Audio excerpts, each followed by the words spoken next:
Hello everybody and welcome to the GBA D-League Season 2 Game of the Week for week number 3. This week I am by myself. I couldn't get a commentator partner. This game happened really late. A bunch of just terrible circumstance occurred to make this happen. But I do want to try this out. I want to see what you guys think of me commentating these by myself. You will get more of my opinions because I won't have to worry about giving someone else time to give their opinions as well. So maybe it'll be a bit more in-depth, who knows, but I think it could be an interesting way of doing this. So let me know if you prefer this. If you prefer this, then I'll just keep doing these by myself and give you more of my analysis. If you prefer me having two people, that's no big deal. I'll definitely be sure to do that every week after this. So let me know what you guys prefer, and I will try to fulfill that wish as best I can. So this week, though, we have the Seattle Staraptors taking on the Accrington Stantlers. I think a very interesting game. Both teams, I think, are looking to cement their place in the league with this game. So I think whoever wins this one will be justifying their ranking in like the power rankings per se, and you know, like the talk that's around those teams. I think whoever wins this game is going to show us who the real deal is and get a good position for the playoffs. So we're going to go ahead though and take a look at the team preview, and I'm going to do this a bit differently this time. Usually it was just me and my commentator partner talking about, you know, the matchups and all that, and maybe what mons they should have brought, but I'm going to talk about the teams I would have brought for each player after I run down, you know, like the matchup and all those things. So maybe make it a bit different for you guys, and maybe a bit more enjoyable as well. So this week, the Seattle Staraptors brought Clefable, Crocodile, Megalopony, Registeel, Tentacruel, and Victini, while the Accrington Stantlers brought Florges, Infernape, Latios, Regirock, Roserade, and Scizor. So, two very interesting squads from both teams. I think both of them saw maybe some weaknesses the other team could present, so they had to bring a few more defensive options than maybe they would have liked to. For the Stantlers, you have a pretty interesting Fairy Dragon Steel core going on, and you actually don't have that from the Seattle Staraptors, which I thought maybe they could have managed, or maybe switch things up a bit defensively. So, but just at first glance, I think overall the Staraptors have a bit of a matchup advantage. Victini really comes in and gets a lot of kills after Regirock is gone, and because Megalopony and Crocodile are on the team, Regirock is probably going to be getting worn down pretty fast, especially since Crocodile has that dark typing, so that Levitate from Latios isn't quite as valuable switching into Crook. So those are things you should be looking out for. I have not seen the game yet, so all these are just kind of opinions before I see the game, but we'll see if they actually hold true. So, what I would have brought as the Staraptors, instead of Registeel, I would have swapped that out with Ments. Ments could have acted as a bit more of offense that I feel like this team maybe needs in this matchup. Regirock is definitely a problem, and a mixed Ments could break through that very nicely with Draco and really punch some holes in the Stantlers teams. Like the Stantlers have very few switch-ins to Ments. The only one I really see is Florges, and Florges has to fear Iron Tail because Ments does learn it.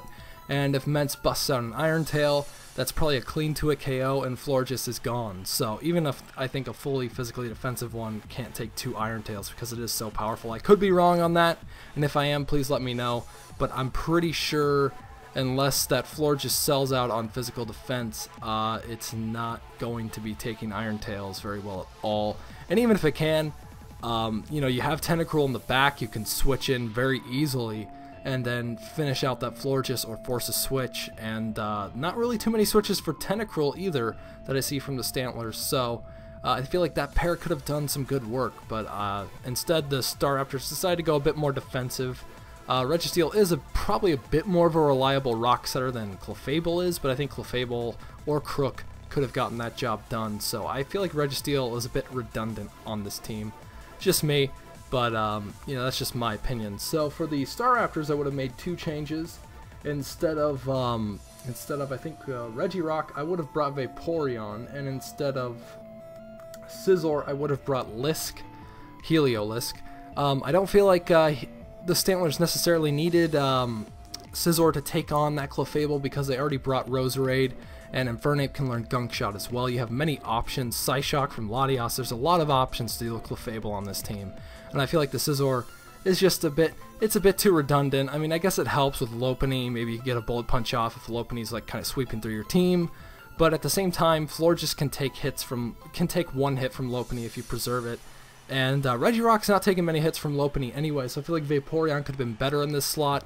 Could have had like a dual Wish passing defensive core with Roserade, who gets instant recovery as well. There was a lot of cool defensive options, I feel, if the Stantlers decided to opt for Vaporeon. Could have gotten those wishes up, could have passed them around. This is a team that looks like it could get worn down a little bit fast, especially with Latias and Ape. Those two mons wear themselves down pretty quickly, so getting wishes passed off to those would be very nice. Even passing a wish to Roserade, because it resists most of Vaporeon's weaknesses. You can throw up that wish, switch out to Roserade, and take the hit, and have a Roserade that's going to be at full health. So there's a lot of cool defensive synergy, I feel, that was missed out by not bringing Vaporeon, but that's just my opinion. And then Heliolisk. I feel like Heliolisk was a nice offensive option. A really fast Volt Switcher would be very nice. You have Infernape on the other side as well, so you could have a bit of a pseudo Volt Turn core going on there, and get a lot of momentum, get like free switches into things like Roserade, into things like Latias, and then punch some holes in the opposition's team. I feel like that would have been very useful, especially against the team GHart brought. But we'll see what happens. I could be wrong about all this. And I mean, Scizor does get U-turn, so you can still get a bit of initiative with that. But regular Scizor, I feel like, kind of has to run banned in this gen. It's not quite as good with anything else. But this is the GBA, so you can go a bit more heavy on the matchup specifics. And that's obviously, that stuff's just my opinion. I could be dead wrong, but those are probably the teams that I would have gone with if I'd been either team. So let me know what you guys thought about that. I think that's an interesting way of doing the team preview segment. It's a bit of like a team building segment as well. And now we'll be getting into the actual game after this. Okay, everybody, so we got the battle started. I don't know why I said after this. We don't have commercials on these videos, so yeah. So we see Infernape lead from the Stantlers, and we see the Lopunny come out from the Staraptors. So interesting matchup. I think the Ape, I was going to say the Ape's probably going to switch out. I would maybe expect Fake Out coming from the Lopunny, maybe expecting that Ape lead. We'll see it does in fact stay in and go for the Mega Evolve. As you do know, in the GBA, you have to leave your Mega in. If you leave your Mega Pokemon in, you have to Mega Evolve it. So he does in fact go for the Mega and Fake Out. Very good play. I feel like a Fake Out plus return probably would just take Ape out, and that is a Rocky Helmet Florges, so maybe capitalizing on that Mega Lopunny having the Rocky Helmet, wear that thing down, especially coming on like some Fake Outs or something like that. And we do see Florges switch out though, a double, probably, I was going to say maybe into Ape, but in fact into Scizor. I don't know if Scizor was the best double there. I guess predicting return, it's an okay play, but if that Scizor has something like Rocky Helmet, maybe trying to wear that Lopunny down even more. But we do see Superpower come up, and from that damage, I would say that's likely a Banded Scizor, so my assumption of Banded Scizor was probably correct. It might be wrong, though. So we do see Acid Spray come out, likely predicting the switch into, well, I guess maybe Latias, because Florges doesn't exactly want to switch in on a Tentacruel, so and we do not see any leftovers from that Tentacruel, so maybe this is Assault Vest or some other item like that. I really don't agree with something like Rocky Helmet on Tentacruel because it does lack recovery, so we do see Psyshock come out from the Latias, so a very basic play. Probably the best play to make in that scenario, though. You don't want to overpredict and have Tentacruel maybe go for something like Knockoff, and then you lose Special Attack because of Draco, or potentially miss, so very nice, solid play there. And we do see Latias switch out, probably into the Ape, maybe fearing the T-Wave though, so probably make more of a defensive switch instead. But we do just see the predictable play of Rocks come out from Registeel, so that's definitely going to put some pressure on the constant switching that we're seeing from the Stantlers right now. Those Stealth Rocks are going to force the Stantlers to maybe play a bit more deliberately and not rely so much on these switches right now. But we do see Stealth Rock come out from the Stantlers, so now both sides have the magic floating rocks that are ready to pelt the opposing Pokemon. That stuff looks like it would hurt more than just like 6% if you resist it, but Yeah, we do see Florges come out. A bit of a play on words there. And we see Zap Cannon from Registeel, which I don't know if that's the best strategy, lock on Zap Cannon. I think that might be a bit too gimmicky, but I guess it's pretty cool. I don't know if I agree with that, but I definitely like it. That's definitely some GBA stuff right there. So we do in fact see the Clefable come in on the Florges after it got paralyzed, which might help with wearing that Florges down if it can be, you know, not doing anything on a particular turn that maybe it would recover. Then maybe that would be pretty nice. But I think the Florges would, or Stantlers doubled into Scizor, making a very nice prediction in predicting the switch into Clefable. So now Tentacruel's getting pretty worn down here. This U-turn's actually going to do probably a decent amount of damage. And that Tentacruel is going to have to be faster and have to get off the Rapid Spin, because if it doesn't, it's likely not going to get many other opportunities. And I think the Stantlers definitely need to take this as an opportunity to prevent that from happening. And they do in fact go into Roserade, and I think Roserade should take out Tentacruel from this range, even if it's Assault Vest. I don't think Leaf Storm, or I don't think Tentacruel will be surviving a Leaf Storm. So we do in fact see Registeel come out though.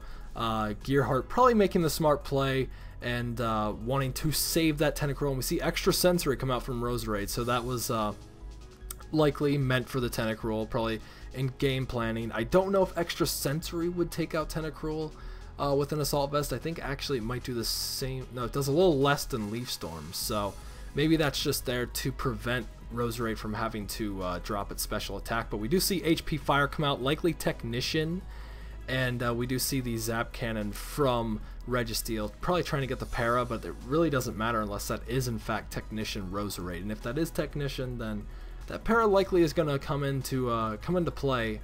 Although Florges is on the opposite team, so Florges likely is packing something like Aromatherapy to get rid of that para anyway. But I'm thinking based off that damage that is in fact a Technician Roserade. So she does in fact stay in with Roserade, though. I don't know if that was the right play to make, because Registeel was going to get taken down. I think maybe predicting the switch to Victini was a bit of a better play there, but I can also understand not wanting to let that Registeel stick around. It's a pain in the ass, and getting rid of that thing would definitely be nice. But GHart is U-turning with Victini. I guess that's definitely correct because the Regirock came out. But the thing is, he needs to get in Tentacruel now, I feel. There is no anti-spinner on the opposing team, so I think getting the Tentacruel out now to just sack it and spin would be the best play. But now rocks are still up, and Victini is going to be taking 25% every time it switches in, and that's not something you want. Victini does not have an ability, and normally doesn't carry items that take advantage of that, so I really think you need to preserve Victini's HP so it can punch holes in the opposing team, because as Victini is switching out constantly, it's just not going to last with rocks on the field. So we do in fact see Clefable go for Flamethrower though, and a very nice prediction from the Stantlers, predicting that and going into Ape. And now I'm expecting Ape to go for Gunk Shot. I think that would definitely be the best play. GHart here is making a terrible play. I don't agree with that at all. Gunk Shot plus any attack will easily take out Tentacruel, if not Gunk Shot just killing it. And now he has sacked his only way to get rid of Stealth Rock for the Victini. I don't agree with that play at all. I would definitely have not made that play. And we do see the Life Orb on Infernape, so now things are a bit dicey for GHart. These rocks are going to be a major pain in his bum. And we do see Ellie, in fact, go for Mach Punch with her Ape. And I guess that's an okay play. And we do see Knockoff come out from the Crocodile, so we could see the Stantlers take advantage of this and try and preserve the Ape. I definitely would do that, because Mach Punch doing that much damage will probably take out Crook after a bit more of hazard damage. But again, we see these hazards racking up on Victini as it switches in to probably absorb the second Mach Punch. And the Stantlers making a fairly interesting play going into Florges. I think she had to have been predicting the Scarf there. If that wasn't Scarf Crook, then that was a very bold play for GHart to make. So I think the Florges was a pretty good play there. And we see the Clefable come out to deal with that Florges though, and we do see Regirock come out to, I guess, deal with Clefable. I don't know. It's not exactly the best way of dealing with Clefable.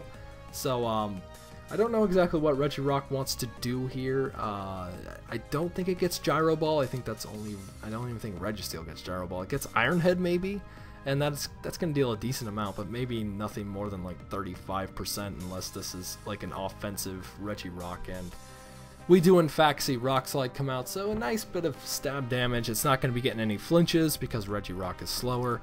And we do in fact see the Wish come out from Clefable, so... I mean, there's not too much on GHart's team that's going to appreciate the Wish right now other than Victini. And Victini can't exactly switch into Regirock because of Rock Slide. And I think after Ellie saw Wish, that just spamming Rock Slide here is not a bad move at all. This Regirock is going to come out on the losing end, but I think overall the offensive momentum that the Stantlers are gaining here is worth it to sack the Regirock. The Regirock really isn't too good defensively here. It's good against Victini, but Victini's so worn down now that I feel like Regirock isn't really necessary at this point. It's a nice bonus, but I think every time this Regirock switches in, the Stantlers are just losing momentum that they've gained by getting hazards up and racking up damage on a lot of the Staraptors threats, so... I need a drink of water, but there's a lot more talking when I do this by myself. So we do in fact see the Crook come out. I'm interested to see if the Stantlers do predict this. I thought maybe they would go for like EQ or something, but they don't. And just goes into Scizor, which is a very good play. I think the switch to Crook there was pretty predictable to get that Wish off and get the HP back. I do think though it is worth saving this Crocodile, so I wouldn't leave it in. I would probably go into maybe Clefable is a decent play predicting U-turn. If the Stantlers do in fact predict this though and go Bullet Punch, that would be a big blow to the Staraptors, but they don't. They just go for the safe U-turn, and it still deals a lot of damage, definitely confirming my suspicions that this thing is banded. I think that's pretty much set in stone at this point. And I don't necessarily agree with this. I feel like maybe a more offensive play, something like Roserade would have been better there. I think now you're giving this Clefable an opportunity to get back to full health and keep passing wishes to other Mons on the team. I think getting rid of this Clefable should be a huge priority for the Stantlers because that's going to open up a lot of room for Latias to work. Crocodile cannot switch into Dracos easily, even if that's AV Crook. It's not going to appreciate taking a Draco at all. So I don't know if I agree with this play necessarily, but that's the route they're both going to take.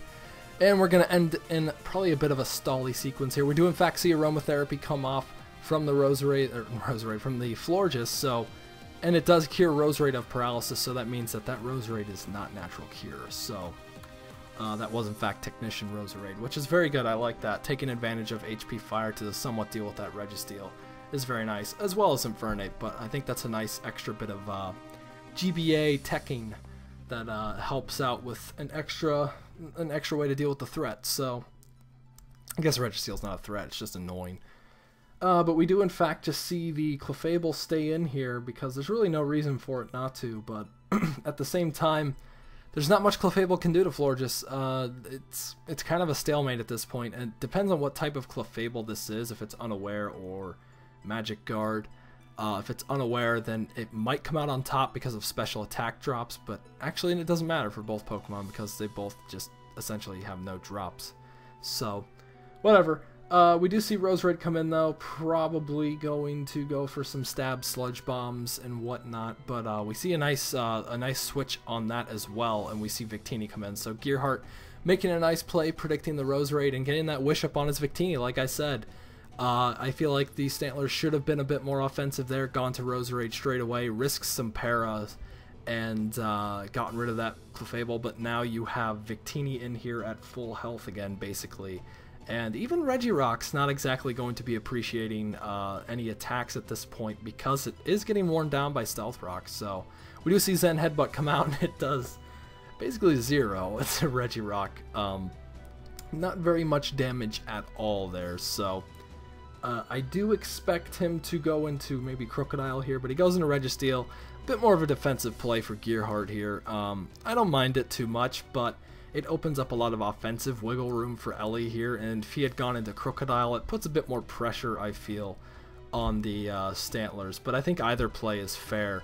And Scizor gets in here now, probably just going to go for another superpower with Choice Band. It will to a KO, but I think GHart maybe predicted her to get a little over-predicty and go for U-turn, and does in fact stay in with Registeel. So a bit of a ballsy play coming out from GHart here, leaving the Registeel in on the Scizor, but we do in fact see Roserade come out, who's probably going to deal with this Registeel pretty easily, and we do see Zap Cannon miss.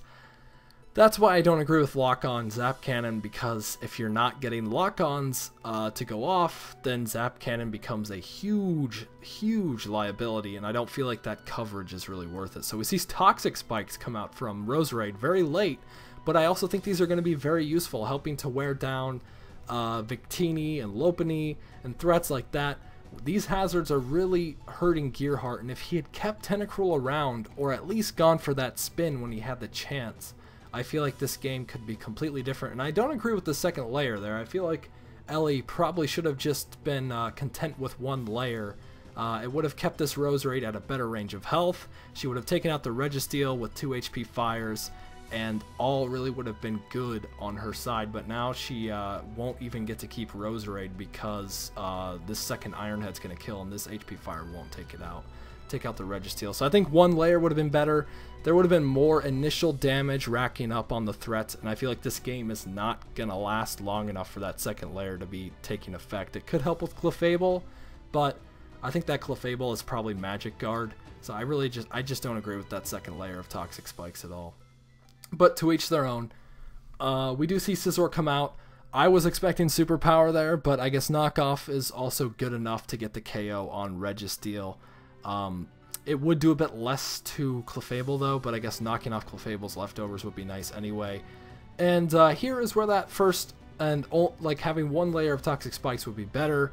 I feel like GHart's going to end up doing a lot of switching, so this Crocodile will be taking much more damage initially, and probably overall if there had only been one layer of Toxic Spikes. So we do in fact see Crook go for knockoff though. That is going to be nice to knock off DeFlorgis's leftovers, or Rocky Helmet. And we are seeing a bit more damage rack up though with that Rocky Helmet and with that Toxic Spikes. And I feel like, yeah, Crook's definitely going to have to switch out here. He's going to have to preserve this thing to help to take out some of the other threats on the Stantlers team. And we do see Clefable come in, so we'll see if this is in fact Unaware or Magic Guard. And it was hurt by poison. No, it just got poisoned. So we'll see if it is in fact going to be hurt by poison.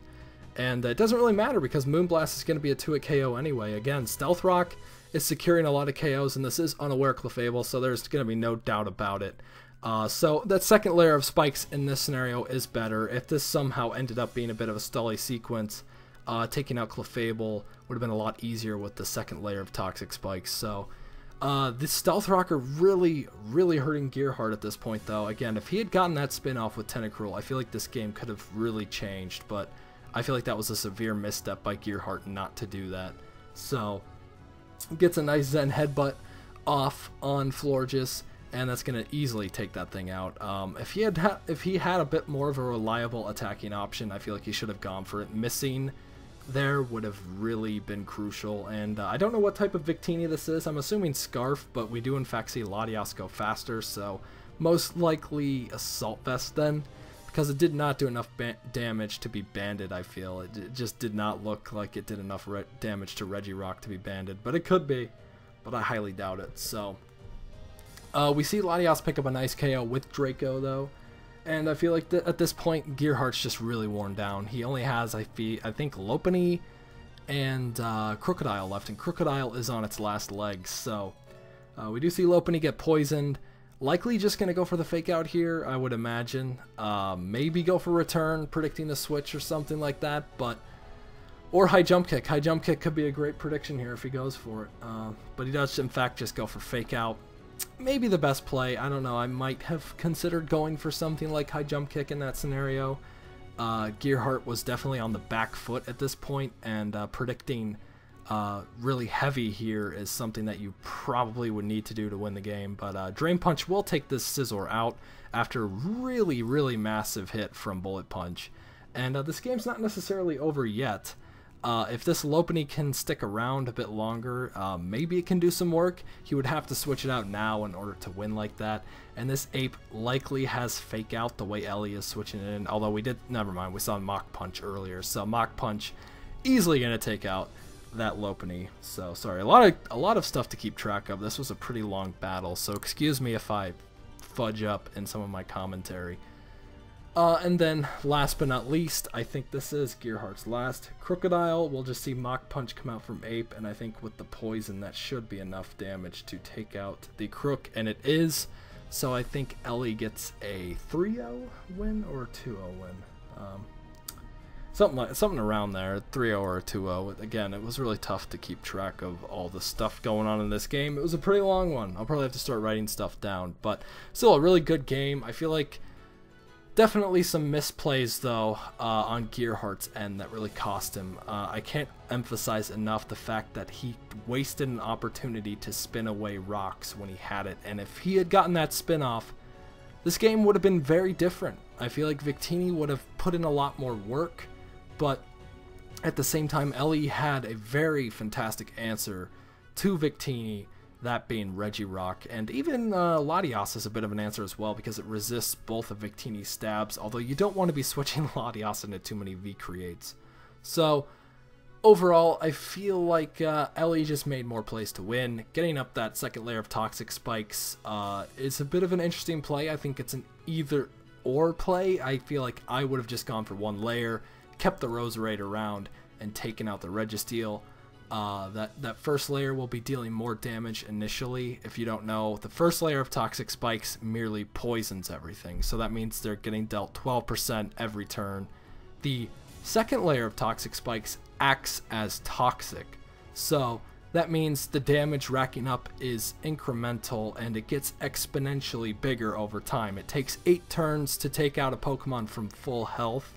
So say you're playing against a Blissey, it keeps healing up to full health. At turn 8, it will go down to the Toxic regardless. So if she was expecting a bit of a stally sequence with Clefable, I somewhat understand that play, but I feel like I would have just gone for one layer. But overall, I feel like they both made some pretty good plays, and I feel like Ellie just made better plays. Ellie had a good matchup, made better plays, and overall deserves the win. So good job to the Stantlers. Definitely coming out here looking very good this third week, and bouncing back from week 1, getting 2 straight wins. I'm very impressed. So next we have the Pokemon of the game, so I'm gonna go ahead and get into that, and that would be Infernape. So Infernape in this game got 2 knockouts, 1 death with a +1 differential. Season stats are going to be 4 knockouts and 2 deaths with a +2 differential. I feel like really it was a total team effort from the Stantlers, but if I had to pick one, it would be Ape, because it did help. It was kind of a safety valve in this entire game, essentially. It helped Ellie, I feel, have a sense of security. She could always fall back on Ape if she needed it. It had Mach Punch to deal with the Lopunny. It had Mach Punch to deal with the potentially Scarfed Crocodile. We did see Moxie, so that makes me feel like that was probably Scarf Crook. Overall, I feel like Ape added a lot to Ellie's team. It gave her a lot of that push. Once stuff like Tentacruel was gone, Ape was really free to come in whenever it wanted to. Those rocks being up obviously hinder that a bit, but overall I feel like Ape was probably Ellie's best Pokemon in this game and really helped her secure victory. If she didn't have something like Ape, I feel like winning this game would have been a lot tougher, and she probably would have needed that second layer of Toxic Spikes without a Pokemon like Infernape. So overall though, a very interesting match. Like I said, I think both players made very good plays, and that was just, you know, an interesting game. So I want to thank you all for watching. Please let me know if you feel like this commentary was good. If you didn't like this commentary, I will get on adding a second person. I feel like it's a bit interesting doing it with by myself. It's different. So let me know what you think. Thank you guys for watching. As always, take it easy and peace out.